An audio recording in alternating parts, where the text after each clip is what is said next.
ಕನ್ಯಾ ರಾಶಿ ಕನ್ಯಾ ಲಗ್ನದ ಮಹನೀಯರಿಗೆ ನಮಸ್ಕಾರ. ಈ ವಿಡಿಯೋದಲ್ಲಿ ನಿಮ್ಮ ರಾಶಿಗೆ ನಿಮ್ಮ ಲಗ್ನಕ್ಕೆ ಆಗಸ್ಟ್ ತಿಂಗಳ ಭವಿಷ್ಯ ಹೇಗಿದೆ ಅಂತ ನೋಡ್ತಾ ಇದ್ದೀವಿ. ನೋಡಿ, ಕನ್ಯಾ ರಾಶಿಯವರು ಅಂದರೆ ಎಲ್ಲವನ್ನ ಭೂತ ಕನ್ನಡಿ ಹಿಡಿದು ನೋಡೋರು, ಎಲ್ಲದರಲ್ಲೂ ಲಾಜಿಕ್ ಹುಡುಕೋರು. ಆದರೆ ಆಗಸ್ಟ್ ತಿಂಗಳಲ್ಲಿ ಅದು ಯಾವುದು ನಡೆಯಲ್ಲ, ಅದರಿಂದನೇ ಹೆಚ್ಚು ತೊಂದರೆಗಳಾಗುತ್ತೆ. ಏನಕ್ಕೆ ಅಂದರೆ ಆಗಸ್ಟ್ 2ನೇ ತಾರೀಕು ನಿಮ್ಮ ಲಗ್ನಕ್ಕೆ ನಿಮ್ಮ ರಾಶಿಗೆ ಶುಕ್ರನ ಎಂಟ್ರಿ ಆಗುತ್ತೆ. ಶುಕ್ರನಿಗೆ ಅದು ನೀಚ ಸ್ಥಾನ. ಶುಕ್ರ ಉಚ್ಚ ಸ್ಥಾನ ಪಡ್ಕೊಳ್ಳೋದು ಮೀನರಾಶಿಯಲ್ಲಿ. ಸೊ ಹಾಗಾಗಿ ಏನೇನೋ ಪ್ರಯೋಗಗಳನ್ನು ಮಾಡೋಕ್ಕೆ ಮುಂದಾಗ್ತೀರಾ, ಆ ಪ್ರತಿ ಪ್ರಯೋಗಗಳು ಸೋಲ್ತವೆ. ಇನ್ನು ಶುಕ್ರ ನಿಮಗೆ 2 ಮತ್ತು 9ನೇ ಮನೆಯ ಅಧಿಪತಿ. 2 ಅಂದರೆ ಕುಟುಂಬ ಸ್ಥಾನ, ವಾಕ್ಸ್ಥಾನ, ಧನಸ್ಥಾನ. ಹಲವಾರು ವಿಚಾರಗಳಲ್ಲಿ ದುಂದು ವ್ಯಯಗಳಾಗುತ್ತೆ. ಒಂದು ಸಣ್ಣ ಎಕ್ಸಾಂಪಲ್ ಹೇಳ್ತೀನಿ, ಇದನ್ನು ಎಲ್ಲ ಕ್ಷೇತ್ರದವರು ಅಳವಡಿಸ್ಕೊಳ್ಳಿ. ಮಾಲ್ಗೆ ಹೋಗ್ತೀರಾ, ಯಾವುದೋ ಒಂದು ಬಟ್ಟೆ ಅಲ್ಲಿ ಇಷ್ಟ ಆಗುತ್ತೆ, ತೆಗೆದುಕೊಳ್ತೀರಾ, ಮನೆಗೆ ಬಂದು ವಾಪಸ್ ಚೆಕ್ ಮಾಡ್ತೀರಾ, ಹಾಕ್ಕೊಂಡು ಇಷ್ಟ ಆಗಲ್ಲ, ಮೂಲೆಗೆ ಎಸಿತೀರಾ. ಸೊ ಈ ರೀತಿ ಆಗಸ್ಟ್ ತಿಂಗಳಲ್ಲಿ ಸಾಕಷ್ಟು ವಿಚಾರಗಳಲ್ಲಾಗುತ್ತೆ. ಸ್ಕಿನ್ ಮೇಲೆ ತುಂಬ ಪ್ರಯೋಗಗಳನ್ನು ಮಾಡ್ತೀರಾ, ಇನ್ನೂ ಅಲರ್ಜಿಗಳನ್ನು ಜಾಸ್ತಿ ಮಾಡ್ಕೊಳ್ತೀರಾ. ಅದ್ರ ಕಡೆ ಎಚ್ಚರಿಕೆಯಿಂದ ಇರಿ. ಅದರ ಜೊತೆಗೆ ಈ ತಲೆ ಕೂದಲಿಗೆ ಸಂಬಂಧಪಟ್ಟಂತಹ ವಿಚಾರಗಳಲ್ಲೂ ತೊಂದರೆಗಳು ಎದುರಾಗುತ್ತೆ. ಸೊ ಇದೆಲ್ಲ ಶುಕ್ರ ಲಗ್ನಕ್ಕೆ ಬಂದು ನಿಮ್ಮನ್ನು ಒಂದಷ್ಟು ಈ ತಪ್ಪು ನಿರ್ಧಾರ ತೆಗೆದುಕೊಳ್ಳುವ ರೀತಿ ಮಾಡಿಬಿಡ್ತಾರೆ. ಹಣ ವೆಚ್ಚ ಆಗಬೇಕು, ಆ ರೀತಿ ಮಾಡಿಬಿಡ್ತಾರೆ. ಇಲ್ಲಿಂದನೇ ಎಚ್ಚರಿಕೆಗಳನ್ನು ತೆಗೆದುಕೊಳ್ಳಿ. ಇದರ ಜೊತೆಗೆ ನಿಮ್ಮ ಕುಟುಂಬ ಸ್ಥಾನದ ಅಧಿಪತಿಯಾಗಿರುವ ಶುಕ್ರ ಲಗ್ನದಲ್ಲಿ ನೀಚ ಆದಾಗ ನಿಮ್ಮ ಮಾತಿಂದನೇ ನಿಮ್ಮ ಕುಟುಂಬದಲ್ಲಿ ಸಂಘರ್ಷಗಳು ಎದುರಾಗುತ್ತೆ. ಓಕೆ, ಮಾತಿನಲ್ಲಿ ಹಿಡಿತ ಸಾಧಿಸ್ಕೊಳ್ಬೇಕು, ಖರ್ಚಿನಲ್ಲೂ ಕೂಡ ಹಿಡಿತಗಳನ್ನು ಇಟ್ಕೊಳ್ಬೇಕು. ಓಕೆ, ಇನ್ನು ಅದೇ ರೀತಿ ಆಗಸ್ಟ್ 3ನೇ ತಾರೀಕು ಕುಜ ನಿಮ್ಮ 10ನೇ ಮನೆಗೆ ಬರ್ತಾರೆ. ಕುಜ ಯಾರು? ನಿಮಗೆ 3 ಮತ್ತು 8ನೇ ಮನೆಯ ಅಧಿಪತಿ. ಓಕೆ, 10ನೇ ಮನೆಗೆ ಕುಜ ಬಂದಾಗ ಕುಜನಿಗೆ ಒಂದು ಸ್ವಲ್ಪ ದಿಗ್ಬಲ ಸಿಗುತ್ತೆ. ಬಟ್ ನಿಮಗೆ ಕುಜ ಅಂತ ಒಳ್ಳೆಯ ಗ್ರಹ ಅಲ್ಲ, ಅಷ್ಟಮ ಸ್ಥಾನದ ಅಧಿಪತಿ ಆಗಿರೋದ್ರಿಂದ. ಸೊ ಹಾಗಾಗಿ ಯಾರ್ಯಾರು ಈಗ ಕೆಲಸಕ್ಕಾಗಿ ಟ್ರೈ ಮಾಡ್ತಾ ಇದ್ದೀರಾ, ಅಂದರೆ ಇಂಟರ್ವ್ಯೂ ಅಟೆಂಡ್ ಮಾಡಬೇಕು, ಕೆಲಸ ಗಿಟ್ಟಿಸ್ಕೊಳ್ಬೇಕು, ಈ ಥರದ ಆಲೋಚನೆಯಲ್ಲಿದ್ದೀರಾ, ನಿಮಗೆ ಇನ್ನೊಂದಷ್ಟು ಎನರ್ಜಿಯನ್ನು ಕೊಡ್ತಾರೆ. ಸುಮ್ಮನೆ ಕೂತ್ಕೊಳ್ಳೋಕೆ ಬಿಡಲ್ಲ. ಸಾಕಷ್ಟು ಕಡೆ ಅಪ್ಲಿಕೇಶನ್ ಹಾಕ್ತೀರಾ. ನಿಮ್ಮ ಇಂಟರ್ವ್ಯೂ ಕೂಡ ತುಂಬ ಚೆನ್ನಾಗಾಗುತ್ತೆ ಆಗಸ್ಟ್ ತಿಂಗಳಲ್ಲಿ. ಏನಕ್ಕೆ ಅಂದರೆ ಬುಧ 11ನೇ ಮನೆಯಲ್ಲಿ ಗುರುವಿನ ಜೊತೆ ಇತಿ ಆಗ್ತಾರೆ. ನಿಮ್ಮ ಕಮ್ಯುನಿಕೇಷನ್ ತುಂಬ ಚೆನ್ನಾಗಿರುತ್ತೆ, ಪ್ರೆಸೆಂಟೇಷನ್ ತುಂಬ ಚೆನ್ನಾಗಿರುತ್ತೆ, ಇಂಟರ್ವ್ಯೂ ಸಕ್ಸಸ್ ಆಗುತ್ತೆ. ಸೊ ಹಾಗಾಗಿ ಕುಜ 10ನೇ ಮನೆಗೆ ಬಂದು ಯಾರ್ಯಾರಿಗೆ ಕೆಲಸ ಇಲ್ಲ ಅವರಿಗೆ ಕೆಲಸಗಳನ್ನು ಕೊಟ್ಟು, ಜವಾಬ್ದಾರಿಗಳನ್ನು ಕೊಟ್ಟು, ಕಷ್ಟಪಡಿ ಅಂತ ಕೆಲಸಗಳನ್ನು ಕೊಡ್ತಾರೆ. ಇನ್ನು ಅದೇ ರೀತಿ ಕೆಲಸದಲ್ಲಿರೋರಿಗೆ ಈ 10ನೇ ಮನೆಯ ಕುಜ ಅಷ್ಟಮ ಸ್ಥಾನದ ಅಧಿಪತಿ ಆಗಿರೋದ್ರಿಂದ ದಿಢೀರಂತ ಒಂದಷ್ಟು ಬದಲಾವಣೆಗಳನ್ನು ತಂದು ಕೊಡ್ತಾರೆ. ಸ್ಪೆಷಲಿ ಸರ್ಕಾರಿ ಅಧಿಕಾರಿಗಳಿಗೆ ಅನ್ಎಕ್ಸ್ಪೆಕ್ಟೆಡ್ ಆಗಿ ಟ್ರಾನ್ಸ್ಫರ್ ಆಗಿಬಿಡಬಹುದು, ಪೋಸ್ಟ್ ಚೇಂಜ್ ಆಗಿಬಿಡಬಹುದು. ಪ್ರೈವೇಟ್ ಎಂಪ್ಲಾಯೀಸ್ಗೂ ಕೂಡ ಆಫೀಸಲ್ಲಿ ಸಾಕಷ್ಟು ಬದಲಾವಣೆಗಳಾಗ್ಬಿಡ್ತದೆ. ಸೊ ಈ ಥರದ್ದೆಲ್ಲವೂ ಕೂಡ ಆಗಸ್ಟ್ ತಿಂಗಳಲ್ಲಿ ಕೆಲಸಕ್ಕೆ ಸಂಬಂಧಪಟ್ಟಂತೆ ನಿಮಗೆ ತಂದು ಕೊಡ್ತಾರೆ ಕುಜ. ಒಟ್ಟಾರೆ ಹೊಸದಾಗಿ ಕೆಲಸ ಹುಡುಕೋರಿಗೆ, ಕೆಲಸದಲ್ಲಿದ್ದು ಬೇರೆ ಕೆಲಸವನ್ನು ಟ್ರೈ ಮಾಡಬೇಕು ಅಂತ ಅಂದುಕೊಂಡಿರೋರಿಗೆ ಡೆಫಿನೆಟ್ಲಿ ಕುಜ ಸಪೋರ್ಟ್ ಮಾಡ್ತಾರೆ. ಇನ್ನು ಕುಜನ ದೃಷ್ಟಿ ನಿಮ್ಮ ಲಗ್ನಕ್ಕೆ ಬೀಳುತ್ತೆ. ನಾನು ಆಲ್ರೆಡಿ ಹೇಳಿದ್ದೀನಿ, ಮಾತಿನಲ್ಲಿ ಹಿಡಿತ ಸಾಧಿಸ್ಕೊಳ್ಬೇಕು. ಕುಜ ಕೋಪವನ್ನು ಇನ್ನೂ ಜಾಸ್ತಿ ಮಾಡ್ತಾರೆ. ಶುಕ್ರ ಬೇರೆ ನೀಚ ಸ್ಥಾನದಲ್ಲಿದ್ದಾರೆ. ನೀವು ಏನು ಮಾಡಿದ್ರೂ ತಪ್ಪಾಗತ್ತೆ, ನೀವು ಏನು ಮಾಡಿದ್ರೂ ಹೆಚ್ಚು ವೆಚ್ಚ ಆಗತ್ತೆ, ಬೇಡದ ಖರ್ಚುಗಳು ಜಾಸ್ತಿ ಆಗುತ್ತೆ. ಕಂಟ್ರೋಲ್ ಮಾಡ್ಕೊಳ್ಳಿ, ಕೋಪವನ್ನು ಕಂಟ್ರೋಲಲ್ಲಿ ಇಟ್ಕೊಳ್ಳಿ. ಓಕೆ, ಇನ್ನು ಅದೇ ರೀತಿ ಕುಜನ 7ನೆಯ ದೃಷ್ಟಿ ನಿಮ್ಮ 4ನೇ ಮನೆಗೆ ಬೀಳುತ್ತೆ. 4ನೇ ಮನೆ ಅಂದರೆ ಅದು ಸುಖಸ್ಥಾನ, ತಾಯಿಯ ವಿಚಾರ, ವೆಹಿಕಲ್ ವಿಚಾರ, ಭೂಮಿಯ ವಿಚಾರ, ಮನೆ ವಿಚಾರ. ಮನೆಗೆ ಸಂಬಂಧಪಟ್ಟಂತಹ ಖರ್ಚುಗಳು ಜಾಸ್ತಿ ಆಗುತ್ತೆ. ಓಕೆ, ವೆಹಿಕಲ್ಗೆ ಸಂಬಂಧಪಟ್ಟ ಖರ್ಚುಗಳು ಜಾಸ್ತಿ ಆಗುತ್ತೆ. ಶುಕ್ರ ನೀಚ ಆಗಿದ್ದಾರೆ, ವೆಹಿಕಲ್ಗೆ ಕಾರಕ ಶುಕ್ರ. ಸೊ ನಿಮ್ಮ ವೆಹಿಕಲ್ಗಳು ರಿಪೇರಿಗೆ ಬರಬಹುದು. ಮನೆಯಲ್ಲಿ ಇಂಟೀರಿಯರ್ ಚೇಂಜ್ ಮಾಡ್ತೀನಿ ಅಂತ ಏನೇನೋ ಮಾಡೋಕ್ಕೆ ಹೋಗಿ ಅದು ಹೆಚ್ಚು ಖರ್ಚುಗಳನ್ನು ಮಾಡಿಸ್ಬೋದು. ತಾಯಿಯ ಆರೋಗ್ಯದಲ್ಲಿ ವ್ಯತ್ಯಾಸಗಳಾಗಿ ಅದಕ್ಕೂ ಸಂಬಂಧಪಟ್ಟ ಖರ್ಚುಗಳು ಎದುರಾಗುತ್ತೆ. ಭೂಮಿಯ ವ್ಯವಹಾರಗಳಲ್ಲಿ, ದಾಖಲೆಗಳಲ್ಲಿ ಒಂದಷ್ಟು ತೊಂದರೆಗಳಾಗಬಹುದು. ಓವರಾಲ್ ಆಗಸ್ಟ್ ತಿಂಗಳು ಹೊಸದಾಗಿ ಹೂಡಿಕೆ ಮಾಡೋದಕ್ಕೆ, ಹೊಸದಾಗಿ ಏನಾದರೂ ಖರೀದಿ ಮಾಡೋದಕ್ಕೆ ಅಂಥ ಒಳ್ಳೆಯ ತಿಂಗಳಲ್ಲ. ಸೊ ಹಾಗಾಗಿ ಸ್ವಲ್ಪ ಎಲ್ಲವನ್ನ ತಡೆ ಮಾಡಿಕೊಂಡು ಮುಂದಿನ ತಿಂಗಳಿಗೆ ಪೋಸ್ಟ್ಮಾನ್ ಮಾಡ್ಕೊಳ್ಳಿ. ಸೊ ಆಗಸ್ಟ್ ತಿಂಗಳಲ್ಲಿ ಹೊಸದಾಗಿ ಏನು ಪರ್ಚೇಸ್ ಮಾಡೋಕ್ಕೆ ಹೋಗಬೇಡಿ. ಆಗುವ ಖರ್ಚುಗಳ ಕಡೆ ಸ್ವಲ್ಪ ಗಮನ ಕೊಟ್ಕೊಂಡು ಅದನ್ನೇ ಕಡಿಮೆ ಮಾಡ್ಕೊಳ್ಳಿ. ಓಕೆ. ಇನ್ನು ಇದೇ 4ನೇ ಮನೆ ನಮ್ಮ ರೈತರಿಗೆ ಭೂಮಿಯ ವಿಚಾರ. ಆಲ್ರೆಡಿ ನೀರಿನ ಸಮಸ್ಯೆಯಿಂದ ಕೃಷಿಯಲ್ಲಿ ಅಂಥ ದೊಡ್ಡ ಬೆಳವಣಿಗೆಗಳು ಕಾಣ್ತಾ ಇಲ್ಲ.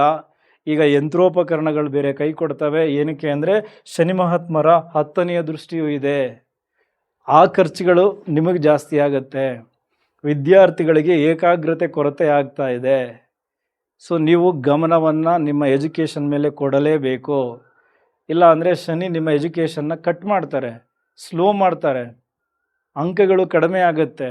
ಸೊ ಇದ್ರ ಕಡೆ ಹೆಚ್ಚು ಗಮನ ಕೊಡಬೇಕು ವಿದ್ಯಾರ್ಥಿಗಳು. ಇನ್ನು ಅದೇ ರೀತಿ ಕುಜನ 8ನೆಯ ದೃಷ್ಟಿ ನಿಮ್ಮ 5ನೇ ಮನೆಗೆ ಬೀಳುತ್ತೆ. ಅಲ್ಲಿಗೆ ಗುರುವಿನ ದೃಷ್ಟಿಯು ಇರೋದ್ರಿಂದ, ಸೊ ಒಂದು ರೀತಿ ಕುಜ ಮತ್ತು ಗುರು ಒಂದು ಒಳ್ಳೆಯ ಫ್ರೆಂಡ್ಶಿಪ್ ಇರೋದ್ರಿಂದ 5ನೇ ಮನೆಗೆ ಸಂಬಂಧಪಟ್ಟಂತೆ ಒಂದಷ್ಟು ಗುಡ್ ನ್ಯೂಸ್ ಖಂಡಿತ ಸಿಗುತ್ತೆ. ಆದರೆ ಪ್ರೇಮಿಗಳು ಈಗೋ ಕ್ಲಾಶಸ್ಸನ್ನು ಮಾಡ್ಕೋಬಾರದು. ಪ್ರೀತಿಕಾರಕ ಶುಕ್ರ ನೀಚ ಆಗಿದ್ದಾರೆ. ಸಣ್ಣ ಸಣ್ಣ ವಿಷಯಕ್ಕೂ ಜಗಳಗಳನ್ನು ಮಾಡಿಬಿಡ್ತೀರಾ. ನನ್ನ ಮೆಸೇಜ್ಗೆ ಯಾಕೆ ರಿಪ್ಲೈ ಕೊಟ್ಟಿಲ್ಲ, ಮೆಸೇಜ್ ನೋಡಿದರೂ ಸುಮ್ಮನೆ ಇದೆಯಾ, ಕಾಲ್ ಮಾಡಿದ್ರೆ ವಾಪಸ್ ಕಾಲ್ ಮಾಡಿಲ್ಲ, ಈ ಥರ ಸಣ್ಣ ಸಣ್ಣ ವಿಚಾರಗಳನ್ನೇ ಇಟ್ಕೊಂಡು ಜಗಳಗಳನ್ನು ಮಾಡಿಬಿಡ್ತೀರಾ. ಸೊ ಇದರಿಂದ ಪ್ರೀತಿ ಸ್ವಲ್ಪ ಕಳ್ಕೊಳ್ಳೋ ಅಂತಹ ಸಿಚುವೇಶನ್ಸ್ ಎದುರಾಗುತ್ತೆ. ಸೊ ಹಾಗಾಗಿ ಅಲ್ಲಿ ಪ್ರೀತಿ ಕಾಪಾಡಿಕೊಳ್ಳಿ. ಇದು ಅಂಥ ಒಳ್ಳೆಯ ಸಮಯ ಅಲ್ಲ.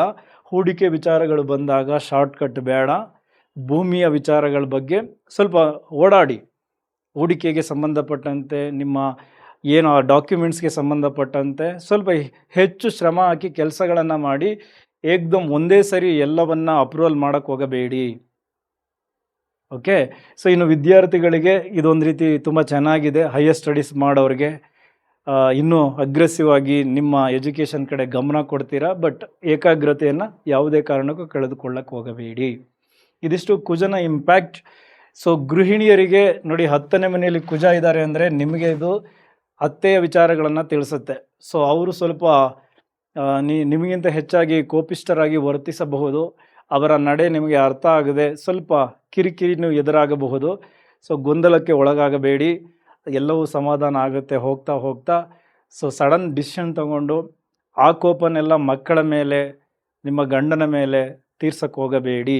ಓಕೆ, ಅಲ್ಲಿ ಕಂಟ್ರೋಲಾಗಿ ಇಟ್ಕೊಳ್ಳಿ. ಇನ್ನು ಹಿರಿಯ ನಾಗರಿಕರಿಗೆ ಸ್ವಲ್ಪ ನಿಮ್ಮ BP ರಿಲೇಟೆಡ್ ಇಶ್ಯೂಸ್, ಕಣ್ಣಿನ ತೊಂದರೆಗಳು ಇದೆಲ್ಲವೂ ಜಾಸ್ತಿ ಆಗುತ್ತೆ. ಅದ್ರ ಕಡೆ ಹೆಚ್ಚು ಗಮನ ಕೊಡಿ. ಶನಿ ಮಹಾತ್ಮರ ದೃಷ್ಟಿ ನಿಮ್ಮ ಲಗ್ನದ ಮೇಲೆ ಬೀಳ್ತಾ ಇದೆ.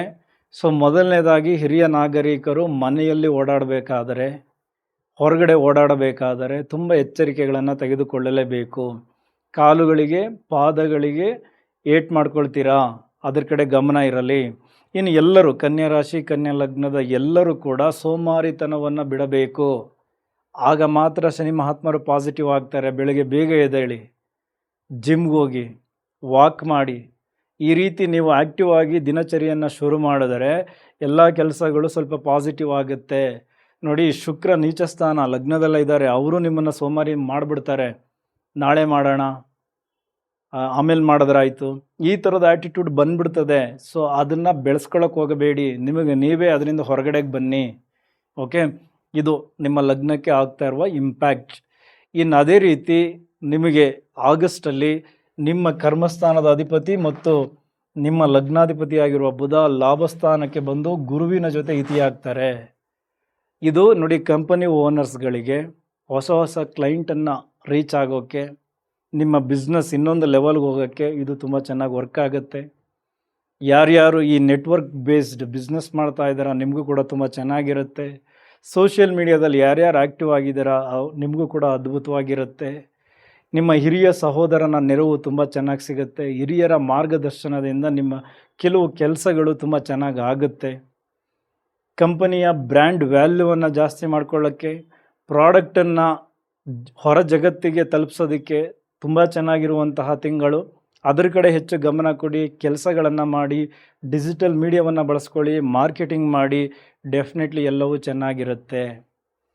ಇನ್ನು ಗೃಹಿಣಿಯರಿಗೆ ನೀವು ಪಾರ್ಕ್ ಹೋಗ್ತೀರಾ, ಅಲ್ಲಿ ಯಾರೋ ಪರಿಚಯ ಆಗ್ತಾರೆ, ಅವರ ಸಲಹೆ ಅದರಿಂದ ನಿಮಗೆ ಲಾಭ ಆಗುತ್ತೆ. ಈ ರೀತಿ 11ನೇ ಮನೆ ಎಲ್ಲರಿಗೂ ಅದು ವರ್ಕ್ ಆಗುತ್ತೆ. ನಿಮ್ಮ ಕನ್ಯಾ ರಾಶಿ, ಕನ್ಯಾ ಲಗ್ನದವರು ನಿಮ್ಮ ಪರಿಚಯವನ್ನು ದೊಡ್ಡ ಮಟ್ಟಕ್ಕೆ ಮಾಡ್ಕೊಳ್ಳಿ. ಹೋಗಿ ಮುಕ್ತವಾಗಿ ಮಾತಾಡಿ, ನಿಮ್ಮ ಅಭಿಪ್ರಾಯಗಳನ್ನು ತಿಳಿಸಿ. ನಿಮ್ಮ ನೆಟ್ವರ್ಕ್ ಇಂಪ್ರೂವ್ ಆಗುತ್ತೆ. ಅದರಿಂದ ಕೆಲವು ಲಾಭಗಳು ಜನರೇಟ್ ಆಗುತ್ತೆ ಆಗಸ್ಟ್ ತಿಂಗಳಲ್ಲಿ. ಅದ್ರ ಕಡೆ ಗಮನ ಕೊಡಬೇಕು. ಓಕೆ, ಇನ್ನು ಅದೇ ರೀತಿ ನಿಮ್ಮ 12ನೇ ಮನೆಯ ಅಧಿಪತಿ ರವಿ ಆಗಸ್ಟ್ 18ನೇ ತಾರೀಕು ಅವರದ್ದೇ ಮನೆಗೆ ಬರ್ತಾರೆ. ಸೊ ಇದು 12ನೇ ಮನೆ ಅಂದರೆ ಅದು ಹೂಡಿಕೆ ಸ್ಥಾನ, ವಿದೇಶ, ವ್ಯಯ, ನಿದ್ರೆ. ಮೊದಲನೇದಾಗಿ ಆಗಸ್ಟ್ ತಿಂಗಳು ಸೆಕೆಂಡ್ ಹಾಫ್ ನಿಮಗೆ ಸ್ವಲ್ಪ ನಿದ್ರೆಯ ಸಮಸ್ಯೆ ಜಾಸ್ತಿ ಆಗುತ್ತೆ. ಆಲ್ರೆಡಿ ಕೇತು ಸ್ವಲ್ಪ ನಿದ್ರೆಯನ್ನು ನಿಮ್ಮಿಂದ ದೂರ ಮಾಡಿದ್ದಾರೆ. ಬೇರೆ ಬೇರೆ ಏನೇನೋ ಆಲೋಚನೆಗಳನ್ನು ನಿಮ್ಮ ತಲೆಗೆ ತುಂಬಿದ್ರು. ಈಗ ಅಲ್ಲಿಗೆ ರವಿ ಬಂದು ಮತ್ತಷ್ಟು ಏನು ಯೋಚನೆ ಮಾಡೋದು ಜಾಸ್ತಿ ಆಗುತ್ತೆ, ನಿದ್ರೆ ಭಂಗ ಆಗುತ್ತೆ. ಆದರೆ ಯಾರ್ಯಾರು ವಿದೇಶಕ್ಕೆ ಕನೆಕ್ಟ್ ಆಗಿದ್ದೀರಾ, ಇಂಪೋರ್ಟ್ ಎಕ್ಸ್ಪೋರ್ಟ್ ಬಿಸ್ನೆಸ್ ಮಾಡ್ತಾ ಇದ್ದೀರಾ, ಅಲ್ಲಿಗೆ ಕೆಲಸಕ್ಕೆ ಟ್ರೈ ಮಾಡ್ತಾ ಇದ್ದೀರಾ, ಅಲ್ಲೇನೋ ಸಮಸ್ಯೆಗಳಿತ್ತು, ಅದೆಲ್ಲವೂ ರವಿ ಅಲ್ಲಿಗೆ ಬಂದು ಬಗೆಹರಿಸ್ತಾರೆ. ಸೊ ಓವರಾಲ್ ನೀವು ಇನ್ವೆಸ್ಟ್ಮೆಂಟ್ ಮಾಡ್ತಾ ಇದ್ದರೆ ನೀವು ಇರೋ ಜಾಗದಿಂದ ದೂರದಲ್ಲಿ ಇನ್ವೆಸ್ಟ್ಮೆಂಟ್ ಮಾಡಿದ್ರೆ, ದೂರ ಅಂದರೆ ಅದು ತುಂಬ ಕಿಲೋಮೀಟರ್ಗಳನ್ನ ತೋರಿಸ್ಕೊಳ್ಬೇಕು. ಸುಮ್ಮನೆ ಬೆಂಗಳೂರಲ್ಲಿದ್ದು ಇನ್ನೊಂದು ಏರಿಯಾದಲ್ಲಿ ನಾನು ಇನ್ವೆಸ್ಟ್ಮೆಂಟ್ ಮಾಡ್ತಾ ಇದ್ದೀನಿ, ಲಾಭ ಆಗುತ್ತಾ? ನೋ, ಅದು ಸ್ಟೇಟೇ ದಾಟಬೇಕು, ದೇಶವನ್ನೇ ದಾಟಬೇಕು. ಆಗ ಈ 12ನೇ ಮನೆ ಲಾಭಗಳನ್ನು ತಂದುಕೊಡುತ್ತೆ. ಇನ್ನು ಅದೇ ರೀತಿ ಕಣ್ಣಿನ ವಿಚಾರಕ್ಕೆ ಸಂಬಂಧಪಟ್ಟಂತೆ ಈ ಕನ್ಯಾ ಲಗ್ನ, ಕನ್ಯಾ ರಾಶಿಯವರು ಹೆಚ್ಚು ತೊಂದರೆಗಳನ್ನು ಆಗಸ್ಟ್ ತಿಂಗಳಲ್ಲಿ ಅನುಭವಿಸ್ತಾರೆ.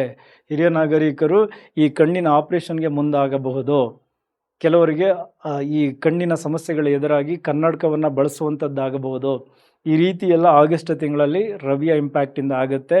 ಮೊದಲ 18 ದಿನ ನಿಮ್ಮ ಲಾಭ ಸ್ಥಾನದಲ್ಲೇ ಇರ್ತಾರೆ. ಸೊ ಹಾಗಾಗಿ ಒಂದಷ್ಟು ದೂರದ ವ್ಯಕ್ತಿಗಳ ಪರಿಚಯ, ಅವರ ನೆರವು ಡೆಫಿನೆಟ್ಲಿ ಅವರು ಜುಲೈ ತಿಂಗಳಲ್ಲೇ ಮಾಡಿಕೊಟ್ಟಿರ್ತಾರೆ. ಆಗಸ್ಟ್ ತಿಂಗಳಲ್ಲಿ 12ನೇ ಮನೆ ಇಂಪ್ಯಾಕ್ಟ್ ಆಗಿ ನಿಮಗೆ ಕೆಲಸಗಳನ್ನು ಮಾಡಿಕೊಡ್ತಾರೆ. ಇನ್ನು ಅದೇ ರೀತಿ ರಾಹು ಧನಿಷ್ಠ ನಕ್ಷತ್ರಕ್ಕೆ ಬಂದಿದ್ದಾರೆ. ಧನಿಷ್ಠ ನಕ್ಷತ್ರದ ಅಧಿಪತಿ ಕುಜ ನಿಮಗೆ 10ನೇ ಮನೆಯಲ್ಲಿದ್ದಾರೆ. 6ನೇ ಮನೆ ಅಂದರೆ ಅದು ರೋಗ, ಋಣ, ಸಾಲ. ಸೊ ಸಾಲದ ವಿಚಾರಗಳಲ್ಲಿ ತುಂಬ ಎಚ್ಚರಿಕೆಗಳನ್ನು ತೆಗೆದುಕೊಳ್ಳಿ. ಸುಮ್ಮನೆ ಯಾವುದ್ಯಾವುದೋ ವಿಚಾರಗಳು ತಲೆಗೆ ಬಂತು, ಅಲ್ಲಿ ಇನ್ವೆಸ್ಟ್ಮೆಂಟ್ ಮಾಡೋಣ, ಅದಕ್ಕೊಂದಷ್ಟು ಸಾಲ ಮಾಡೋಣ, ಈ ರೀತಿ ಭ್ರಮೆಯಲ್ಲಿ ಏನೇನೋ ಕ್ಯಾಲ್ಕುಲೇಷನ್ ಹಾಕ್ಕೊಂಡು ಸಾಲ ಮಾಡಿ ವ್ಯವಹಾರ ಮಾಡೋಕ್ಕೆ ಹೋಗಬೇಡಿ. ಸಾಲ ಜಾಸ್ತಿ ಆಗುತ್ತೆ, ನಿಮ್ಮ ವ್ಯವಹಾರಗಳು ಕೈ ಹಿಡಿಯಲ್ಲ. ಬಟ್ ಶತ್ರುಗಳನ್ನು ಗೆಲ್ಲಲಿಕ್ಕೆ ಇದು ಉತ್ತಮವಾದ ತಿಂಗಳು. ಏನಕ್ಕೆ ಅಂದರೆ ರಾಹು ನಿಮಗೆ, ಅವರು ಯಾರೇ ಇರಲಿ, ಅದು ಗುಪ್ತ ಶತ್ರು ಇರಲಿ, ಹಿತಶತ್ರು ಇರಲಿ, ಅವ್ರು ಏನೇ ಪ್ರಯೋಗಗಳನ್ನು ಮಾಡಲಿ, ಅವರ ವಿರುದ್ಧ ಗೆಲ್ಲೋದಕ್ಕೆ ನಿಮಗೂ ಕೂಡ ಅವಕಾಶಗಳನ್ನು ಕ್ರಿಯೇಟ್ ಮಾಡಿಕೊಡ್ತಾರೆ ರಾಹು. ಸೊ ಹಾಗಾಗಿ ಶತ್ರುಗಳನ್ನು ಗೆಲ್ಲಬಹುದು. ಸಾಲದ ವಿಚಾರಗಳಲ್ಲಿ ಎಚ್ಚರಿಕೆ ಇರಲಿ. ಇನ್ನು ಸೇವೆಯ ವೃತ್ತಿಯಲ್ಲಿರೋರು ಈ ಒಂದು ಆಗಸ್ಟ್ ತಿಂಗಳನ್ನು ತುಂಬ ಚೆನ್ನಾಗಿ ಬಳಸ್ಕೊಳ್ತೀರಾ. ಇನ್ನೂ ಅಗ್ರೆಸಿವ್ ಆಗಿ ಕೆಲಸ ಮಾಡ್ತೀರಾ. ಅದು ಡಾಕ್ಟರ್ಸ್ ಇರ್ಬೋದು, ಲಾಯರ್ಸ್ ಇರ್ಬೋದು, ಜ್ಯೋತಿಷಿಗಳಿರ್ಬೋದು. ಕಾರ್ಮಿಕ ವರ್ಗದವರು ಅಷ್ಟೇ ಸ್ವಲ್ಪ ಭಿನ್ನವಾಗಿ ವರ್ತಿಸ್ತಾರೆ. ಇದು ಕಂಪ್ನಿ ಓನರ್ಸ್ಗಳಿಗೆ ಅಥವಾ ಕಾರ್ಮಿಕರನ್ನು ಇಟ್ಕೊಂಡು ಕೆಲಸ ಮಾಡೋರಿಗೆ ಸ್ವಲ್ಪ ತೊಂದರೆಗಳಾಗುತ್ತೆ. ಬಟ್ ನಿಮಗೂ ನಿಭಾಯಿಸುವ ಶಕ್ತಿಯನ್ನು ರಾಹು ಡೆಫಿನೆಟ್ಲಿ ಕೊಡ್ತಾರೆ. ಅದ್ರ ಕಡೆ ಗಮನ ಕೊಡಿ. ಇನ್ನು ನಿಮ್ಮ 7ನೇ ಮನೆಯಲ್ಲಿ ಶನಿ ವಕ್ರಿ ಆಗಿರೋದು, ಈ ಸಂಬಂಧಗಳಲ್ಲಿ ಮರುಪರಿಶೀಲನೆಯನ್ನು ಮಾಡ್ಕೊಳ್ಳಿ. ಹಳೆಯ ವಿಚಾರಗಳಿಗೆ ಗಲಾಟೆಗಳನ್ನು ಮಾಡ್ತಿದ್ರಲ್ಲ, ಈಗ ಬೇಡ. ಮತ್ತೊಂದು ಅವಕಾಶ ನಿಮ್ಮನ್ನು ನೀವು ಸರಿ ಮಾಡ್ಕೊಳ್ಳೋದಕ್ಕೆ. ಹೊಂದಾಣಿಕೆ ಮಾಡ್ಕೊಳ್ಳಿ, ಸಂಬಂಧಗಳನ್ನು ಉಳಿಸ್ಕೊಳ್ಳಿ. ಪಾಲುದಾರಿಕೆ ವ್ಯವಹಾರಗಳಲ್ಲೂ ಟ್ರಾನ್ಸ್ಪರೆನ್ಸಿಯನ್ನು ಮೇಂಟೈನ್ ಮಾಡಿ. ಹಿಂದೆ ತಪ್ಪಾಗಿದೆ, ಮತ್ತೊಂದು ಅವಕಾಶ ಸಿಗ್ತಾ ಇದೆ, ಸರಿ ಮಾಡಿಕೊಳ್ಳಿ. ಹೊಸ ಒಪ್ಪಂದಗಳಿಗೆ ಮುಂದಾಕಬೇಕಾದರೆ ಸ್ವಲ್ಪ ತಾಳ್ಮೆಯಿಂದ ವರ್ತಿಸಿ, ಸಮಯ ತಗೊಂಡು ಒಪ್ಪಂದಗಳಿಗೆ ಮುಂದಾಗಿ. ಈ ಥರದ ವಿಚಾರಗಳೆಲ್ಲ ಶನಿ ಮಹಾತ್ಮರು ನಿಮಗೆ ಕೊಡ್ತಾ ಇದ್ದಾರೆ. ಸೊ ಇದಿಷ್ಟು ಆಗಸ್ಟ್ ತಿಂಗಳಲ್ಲಿ ಗ್ರಹಗಳ ಮೂಮೆಂಟಿಂದ ನಿಮಗೆ ಸಿಗ್ತಾ ಇರ್ತಕ್ಕಂಥ ವಿಚಾರಗಳು. ಗುರುವಿನ ದೃಷ್ಟಿ ನಿಮ್ಮ 3ನೇ ಮನೆಗೆ ಬೀಳುತ್ತೆ. ಸೊ ಹಾಗಾಗಿ ಹೆಚ್ಚು ಶ್ರಮ, ಅಲೆದಾಟ, ಈ ಸ್ವಂತ ಪ್ರಯತ್ನ ಇದೆಲ್ಲವೂ ಜಾಸ್ತಿ ಬೇಕು ಎಲ್ಲ ವರ್ಗದವರಿಗೂ. ಒಟ್ಟಾರೆ ಆಗಸ್ಟ್ ತಿಂಗಳು ನೀವು ಅದೃಷ್ಟವನ್ನು ನಂಬ್ಕೊಂಡ್ರೂ ಅದು ಕೆಲಸ ಮಾಡೋದಿಲ್ಲ. ಏನಕ್ಕೆ ಅಂದರೆ ಶನಿ ಮಹಾತ್ಮರ ದೃಷ್ಟಿ ಇದೆ, ನಿಧಾನ ಮಾಡ್ತಾರೆ. ಸೊ ನೀವು ಹೆಚ್ಚು ಕೆಲಸಗಳನ್ನು ಮಾಡಬೇಕು, ಜವಾಬ್ದಾರಿಗಳನ್ನು ತೆಗೆದುಕೊಳ್ಬೇಕು.